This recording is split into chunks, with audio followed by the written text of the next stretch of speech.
อินทรีย์สังวรตอนที่7เนาะมหาบพิตร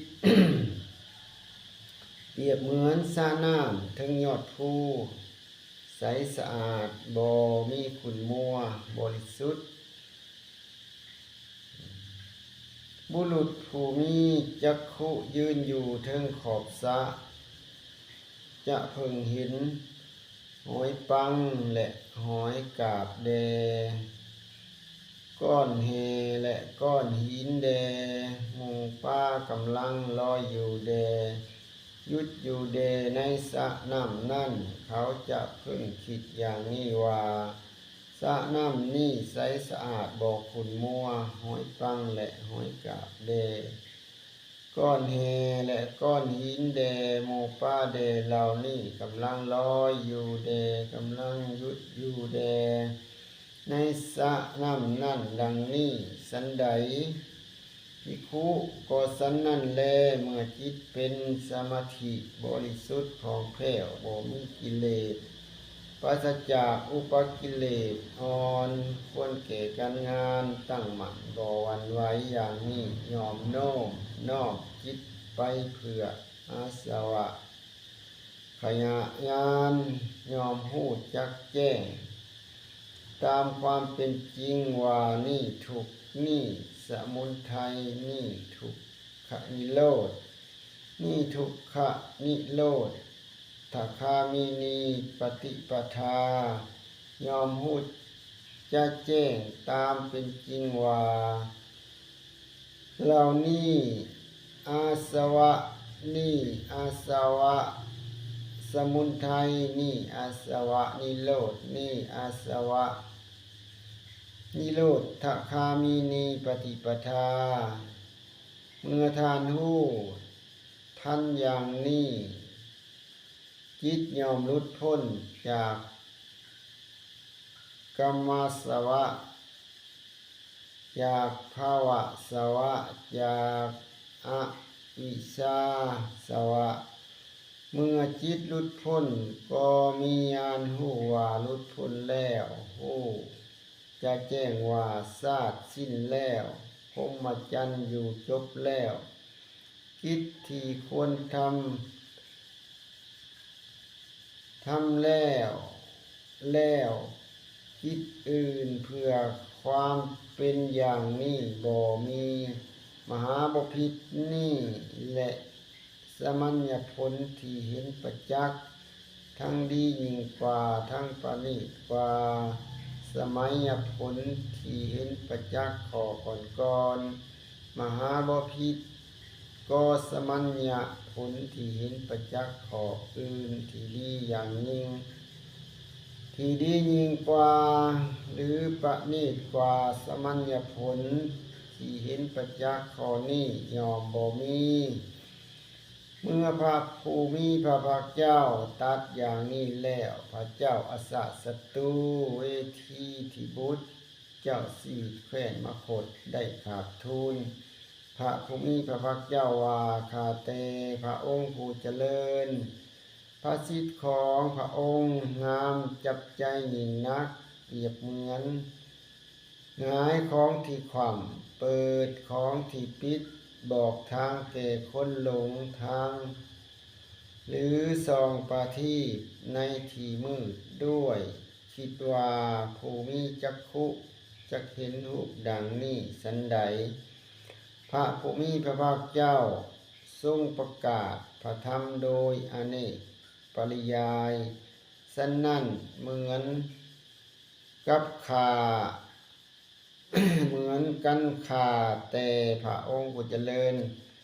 ข้าพระองค์ขอถึงพระผู้มีพระภาคเจ้าพระธรรมและพระสงฆ์ว่าเป็นสรณะตลอดชีวิตตั้งแต่วันนี้เป็นต้นไปโทษได้ครอบงำข้าพระองค์ซึ่งเป็นคนโง่คนหลงบ่ฉลาดของพระองค์ได้ปรงประชนชีพพระบิดาผู้ดำรงธรรมเป็นพระราชาโดยธรรม ย้อนปรารถนาความเป็นใหญ่ขอพระภูมิพระภาคเจ้าโปรดทรงรับทราบความผิดของข้าพระองค์โดยเป็นความผิดจริงเพื่อสำรวมต่อไปพระภูมิพระภาคเจ้าตรัสตอบว่าจริงแท้มหาบพิตรความผิดได้ครอบงำมหาบพิตรซึ่งเป็นคนโง่คนหลงบ่ฉลาดมหาบพิตรได้ปรงพระชนชีพพระบิดาผู้ดำรงธรรมเป็นพระราชาโดยธรรมย้อนปรารถนาความเป็นใหญ่แต่ย้อนมหาบพิตรทรงเห็นความผิดโดยเป็นความผิดจริงแล้วทรงสละภาพตามเป็นจริงฉะนั้น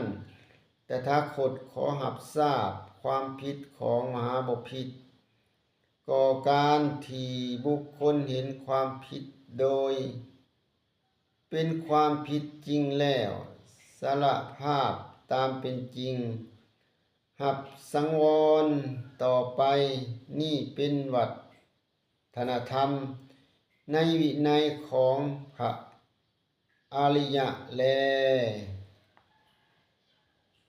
เมื่อพระภูมิพระภาคเจ้าตรัสอย่างนี้แล้วพระเจ้าอสาสตูเวทีที่บุตรเจ้าชีวิตมคตได้กราบทูลพระภูมิพระภาคเจ้าว่าข้าแต่พระองค์ผู้เจริญถ้าเช่นนั้นข้าพระองค์มีกิจมากมีกะละดียกิจมากขอทูลลาไปในบัดนี้พระภูมิพระภาคเจ้าตรัสตอบว่าขอมหาบพิตรจงทรงทราบเวลาณบัดนี้เถิดดำรับนั้นพระเจ้าอสสตุเวเทหิบุตรเจ้าชีวิตมคตทรงเพลิดเพลินยินดีพระสิทธิ์ของพระภูมิพระภาคเจ้าลุกจากอาสนะถวายบังคมพระภูมิพระภาคเจ้าทรงกระทำประทักขิณแล้วเสด็จไปต่อจากนั้นพระภูมิพระภาคเจ้าตรัสกับภิกขุทั้งหลายว่าดูลาภิกขุทั้งหลายพระราชาพระองค์นี้ถือขุดเสียแล้วพระราชาพระองค์นี้ถือขจัดเสียแล้วหากพระองค์จักบ่ปรงพระชนชีพพระบิดาผู้ดำรงธรรมเป็นพระราชาโดยธรรมแล้วธรรมจักขุอันปราศจากทุลีปราศจากมลทินจักเกิดขึ้นแก่พระองค์นะที่ประทับนี่บาทเดียวพระภูมิพระภาคเจ้าได้ตรัสคำเป็นไวยากรณ์นี้แล้วภิกขุเหล่านั้นชื่นชมยินดีพระสิทธิ์ของพระภูมิพระภาคเจ้าแล้วแล